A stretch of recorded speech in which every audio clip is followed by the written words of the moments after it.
Hey guys, so this is my last post-op video for my total hysterectomy. And I have to correct myself because in all of my other videos, I was referring to my surgery as a radical hysterectomy.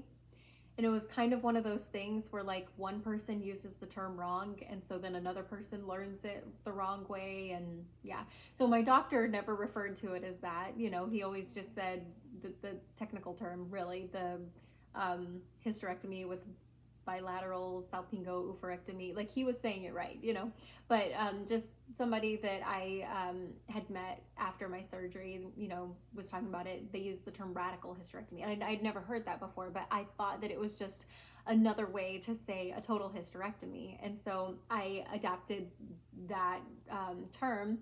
And apparently when you have a radical hysterectomy, like, so much is removed. Not just the uterus, the cervix, the fallopian tubes and ovaries, but you even have the ligaments removed that like hold the vagina in place, and parts of the vagina are removed, and it's radical. Like, no wonder it's called that, but that is not what I had done. I just had a total hysterectomy. So for anybody that saw my other videos, I am, once I have time, I'm gonna go back and edit them so that I'm not using the improper term and confusing people.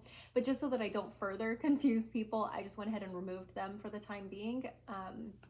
So yeah, I will, as soon as I have the time, I am going to edit those and get them back up because I know how helpful they are to so many people. They were so helpful to me when I was preparing for my surgery and trying to figure out if it was the right thing to do. And when I was scared, like once I knew it was the right thing to do and I was scared, I was trying to look up other people's stories and experiences, and it really helped me a lot. And I want to be able to do that for somebody because I even though I was able to find some, I really wish that there had been more.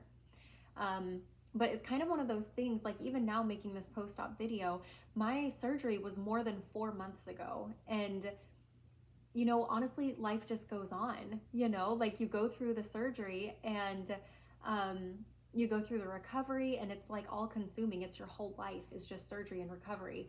And then I had spotting around 12 weeks, which was normal. My doctor warned me that, or not warned, but prepared me that would happen. And it was very light and it passed. And ever since then though, I've had no lingering effects or anything. If I didn't have to take estrogen every day, I'd probably forget I even had a surgery. So anyway, so forgive me, but like I don't even, my mind is just somewhere else nowadays. My surgery is just so far in the rear view mirror for me, and I don't even really think about it anymore, which might be a disappointment for people that are wanting me to like recount every day and week since my surgery, but hopefully it gives you hope too, because to just know that you'll get to this point too where your surgery is just you don't even think about it anymore because it's just so removed from where you're at in your life now. But yeah, so I had spotting at 12 weeks. There really wasn't any pain, like maybe some soreness, but it was just the stitches dissolving. And you have raw skin where the stitches were, and they're just kind of healing up. And yeah, so that was it. Very minimal. I had no problems there. Trying to think. I know weight gain is a huge issue for a lot of women that are looking into having the surgery. Without saying my weight for people that struggle, I have gained about 5 pounds since my surgery. So I mean, that's almost like a pound a month. But I have to tell you, I really don't think it's from my surgery. I don't. So before my surgery, we were living in a different state, and I was in a good groove and routine. I ate very healthy. I exercised regularly. And then I had my surgery, and you're recovering for so long, and you really can't, for like the first 6 weeks, you really can't exercise or do much of anything. And I think a lot of women do put on weight during that time. And some women, when they gain weight, they're more able to bounce back than other women. And for some women, once they've gained weight, it's really hard for them to get it back off. Like think about women, they get pregnant and have children, and they gain that extra pregnancy weight. And for some women, it takes months, if not years, or if it even comes off at all, like it's hard. And I think that might be part of it. I think that a lot of women in the first couple of months or so after surgery, you're really not living life up to par like you were before your surgery. You kind of have to slow down and take it easy. And during that time, your metabolism slows down, and you probably will gain a couple of pounds, if not more. For me, I definitely put on some weight just from sitting in my bed and on the couch all day, every day. So that happened. But then I typically don't struggle too much with losing weight when I gain it. My third child that I had almost 3 years ago, I bounced back very quickly. 6 months after my baby, I actually weighed less than I did when I got pregnant. So it's usually not a problem for me. The problem for me is that we moved.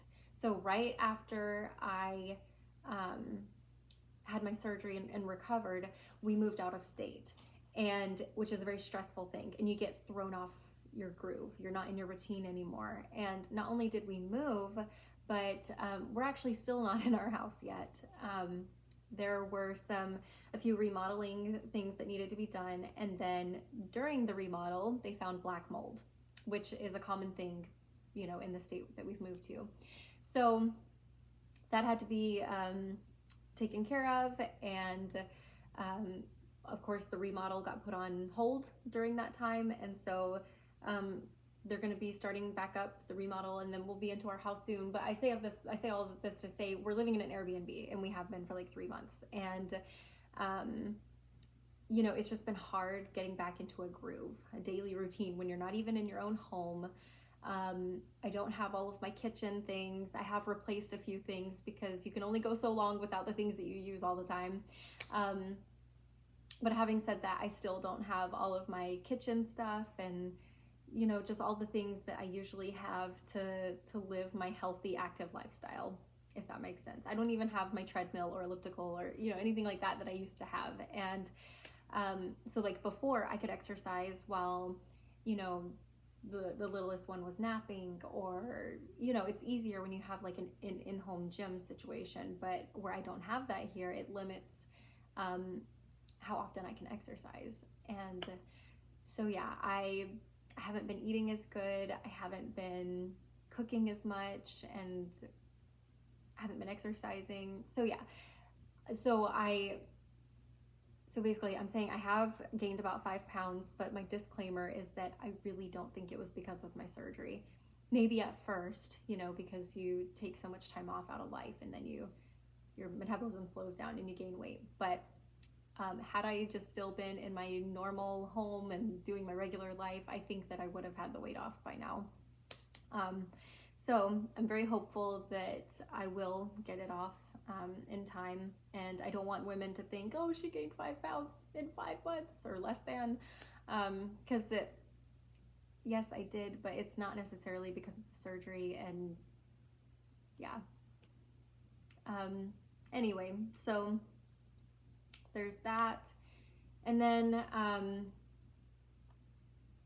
if you guys think of questions that you want to ask me, just write them in the comments and I will answer them, because my boys are not home right now, and my little girl is sleeping. So I'm just like, I have got to do my post-op video before it just never happens. And so I was not really prepared.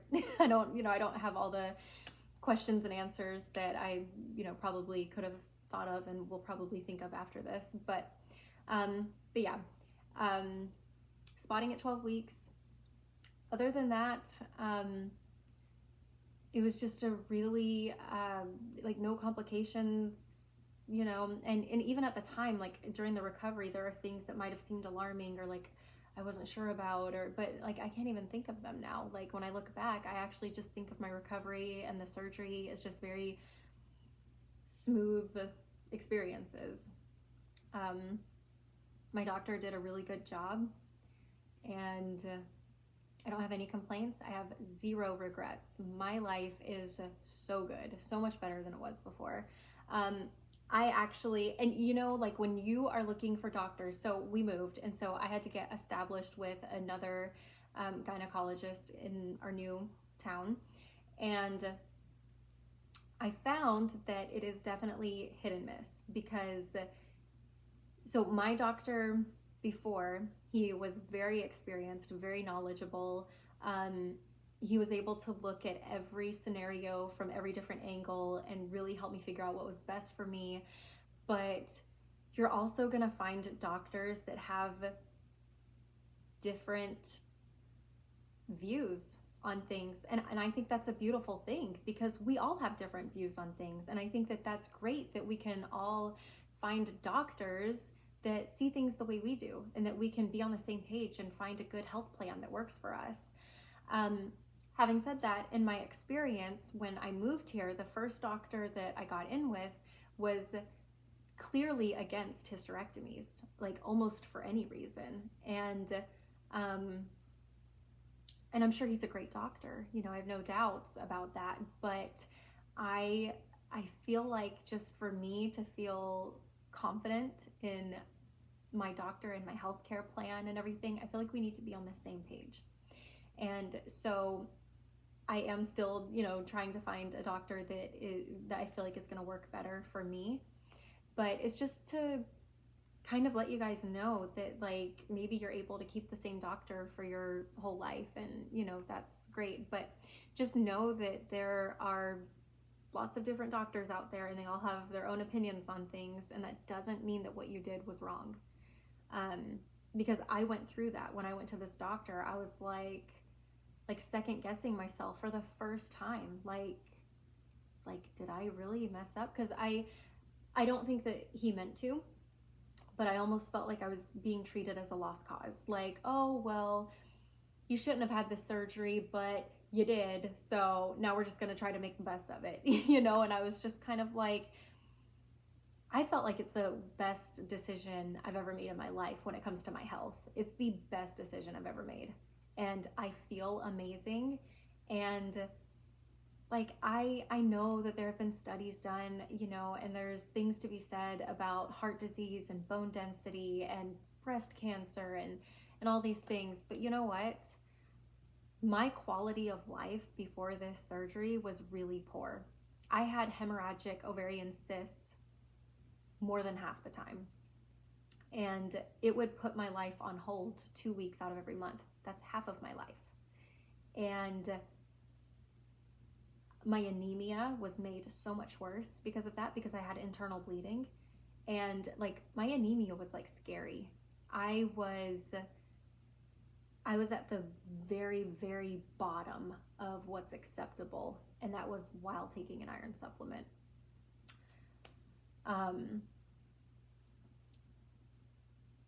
Yeah, there was just, and even the hormones, like, I take estrogen now, and I actually take 1/4 milligram in the morning and 1/4 milligram at night, because in my experience, I found that the half-life of estrogen does not carry me through a 24-hour period. And it kind of causes this kind of a thing. And if you're a woman that's very sensitive to hormone fluctuations, that is no bueno. You need to have a stable amount of hormone throughout the day and night. And so I feel like I feel better taking 1/4 milligram in the morning and 1/4 milligram at night. And for some women, that might seem like a low dose, but again, I'm really sensitive to hormones. So that's what works for me. So yeah, that's my experience so far. This isn't really something that I like to talk about, but I know that it's a huge question for women, is how it will affect their sex lives, their intimacy. And I'm not going to go into detail, but it has improved for me, and which, I mean, I thought it was great before, you know, but it's even better now. I don't have the pain. And a lot of times intercourse would be the thing that provoked an ovarian cyst rupture for me. And so I don't have that worry. There is zero pain. And then you don't have to worry about your monthly cycle kind of getting in the way of things, you know, intimacy wise. So yeah, that is my experience. It's been better than ever. Yeah, so my little girl is waking up, so I'm gonna cut it here, but that's really all I can think of anyway. But if you guys have any questions, I'll try to remember my experience as good as I can, you know, my surgery and recovery, if you have any questions about that, and I can give you some insight or some encouragement or hope or whatever. But yeah, no regrets. This was the best decision that I've ever made.